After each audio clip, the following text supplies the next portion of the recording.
Hello everyone and welcome to Bridge is for Everyone. My name is Jad. This is episode 3 of the Learn to Play series. In this episode, we'll look at what you do when your partner opens.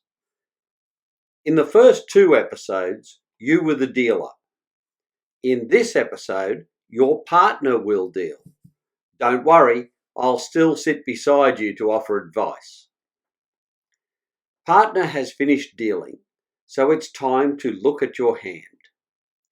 Now evaluate the hand. This means determine the point count and shape of the hand. First you count the high card points. You see 2 plus 1 plus 4 plus 2 plus 1 for a total of 10 high card points. There are no suits with more than 4 cards. So with no long suits, the hand scores 0 long points. The total point count for this hand is currently 10. The hand has at least 2 cards in each suit and has only one suit, spades, with only 2 cards. So it's balanced. As the dealer, partner is first to bid. Partner places the 1 heart bidding card on the table. Your opponent East passes. Before you even think about your own bid, it's essential that you understand what partner's bid is telling you. This is what partner's hand looks like to you. By itself, it tells you nothing. But partner's bid tells you a great deal. In the previous episode, you opened 1 heart and your partner will have used the same rules for this bid. From the previous episode, you know that an opening bid of 1 of any suit shows 13 to 21 points. You also know that with no long suits, the only suits that can be bid are diamonds and clubs. But partner has bid hearts, so you know partner has a long suit of hearts. So altogether, we know that partner has 13 to 21 points and at least 5 hearts. This is written down in short form as 5 plus hearts and can be read as 5 or more hearts. Most bids will tell you 2 things. Something about the strength of the hand, usually in points, and something about the length of its suits. Whenever partner bids, you must look for both these pieces of information. Now that you understand partner's bid, let's go back to your own hand. Partner has opened the bidding and it is up to you to respond. You are officially the responder. First, combine what you know about partner's hand with similar information about your own hand.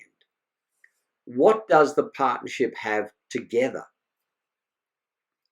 By adding together what you know about partner's hand and your own, you see that the partnership has 23 to 31 points and 8 or more hearts. In bridge, having a combined holding of 8 or more cards in one suit is very special. 8 or more cards in a suit is called a fit. Having a fit in a suit gives you a decisive advantage over the opposition, who can't have more than 5 cards in that same suit. Such a suit would make a good trump suit. Here is the rule. With a heart fit, the partnership should play a heart contract. And with a spade fit, the partnership should play a spade contract. Clubs and diamonds are different, as you will see later. This is how you valued your hand before partner bid. But knowing that you have a fit with partner's suit changes how you value your hand. As you saw in the first episode, when the contract was 4 hearts, You played the hand because you bid hearts first, and partner was relegated to being dummy. But this time, partner bid hearts first, and assuming the partnership plays a heart contract, it will be played by partner and you will be dummy. Whenever you are likely to be dummy, the way to value your hand changes. First, ignore any long points. Then, add what are called dummy points instead. Here's how to do that. Dummy points are a way of valuing short suits. A short suit is any suit with less than 3 cards. Here is the rule. For a suit of 2 cards, known as a doubleton, count 1 dummy point. For a singleton, count 3 dummy points. And for a void, count 5 dummy points. Now, revaluing your hand, you get 10 high card points plus 1 dummy point for the spade doubleton for a total of 11 points. Your hand has improved in value because of the fit with partner's heart suit. With a heart fit, you should play in a heart contract. But what should that contract be? 1 heart, 2 hearts, 3 hearts, or even more? Before you can answer that question, you need to know more about bridge contracts.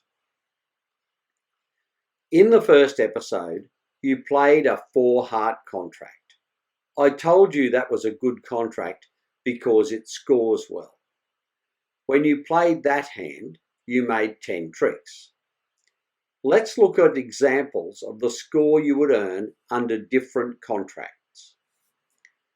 As you can see, if you bid 1, 2, or 3 hearts, you score 170. But bidding 4 hearts scores 420. So if your partnership can make 10 tricks, it is best to play a 4-heart contract. But how do you know if you can make 10 tricks? The bidding system takes care of this for you. As I mentioned in the previous episode, I'm teaching you a modern version of the standard bidding system. In this system, if you have a heart fit, you should play 4 hearts if you know your partnership has 25 or more points. So far, you know that partner has at least 13 points and you have 11, giving a minimum of 24 points to the partnership. So you do not have the guaranteed 25 points needed to play 4 hearts. But importantly, 25 points is within the point range of the partnership. Here is the rule. You need to tell partner 2 things. First, that you have a fit in hearts, and second, how many points you have. So if you have less than 6 points, pass. With 6 to 9 points, bid 2 hearts. With 10 to 11 points, bid 3 hearts. And with 12 to 15 points, bid 4 hearts. Future episodes will look at what to do if you're lucky enough to have more than 15 points. Importantly, if you bid hearts at any level, you are telling partner that you have a fit and 4 hearts may still be possible. Without hesitation, you reach for the 3-heart bidding card and place it on the table. You have done your job, now it's up to partner. Following these rules with 11 points, you bid 3 hearts. As with most bids, this gives your partner information about the strength and suits of your hand. In this case, you're telling partner that you have 10 or 11 points and that you have at least 3 hearts to guarantee a fit. The example used in this lesson was in the heart suit, but the same principle applies to responding to partner's opening bid of 1 spade. Of course, in this case, you must have 3 spades to guarantee a fit. The spade and heart suits are almost always bid the same way in bridge because the scoring for these two suits is identical. Together, they are called the major suits. Diamonds and clubs are known as the minor suits. They are treated quite differently because they score less than the major suits. You'll learn more about the minor suits in future episodes. This episode has covered more of the basics of bridge and focused on how to value your hand when responding to an opening bid of one of a major suit by your partner. In future episodes, we'll cover everything else you will need to be confident and successful when playing bridge. Thanks for watching. If you enjoyed this video, please give it a like and consider subscribing to this channel. Until next time, this is Jad reminding you that bridge is for everyone.